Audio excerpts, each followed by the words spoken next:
ଭଙ୍ଗା ଘରର ମାଟି ଅଗଣାରେ ସପପାରି ସେ ବସିଛି। ବହି ଖାତା ବାହାର କରି ପାଠ ପଢ଼ୁଛି। ପାଠକୁ ବୁଝି ଲେଖିବାକୁ ଚେଷ୍ଟା କରୁଛି। ହେଲେ ସେ ବୋଧେ ଜାଣେନି ଯେ ରୋଗ ତା ସର୍ବାଙ୍ଗ ଶରୀରକୁ ତନ୍ନ ତନ୍ନ କରି ପଢ଼ି ସାରିଛି।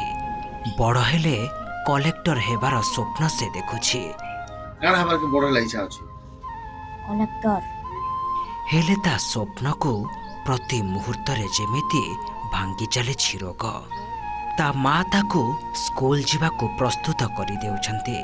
ସ୍କୁଲ ୟୁନିଫର୍ମ ପିନ୍ଧି କାନ୍ଧରେ ବ୍ୟାଗ୍ ପକାଇ ସେ ସ୍କୁଲ ବାହାରୁଛି।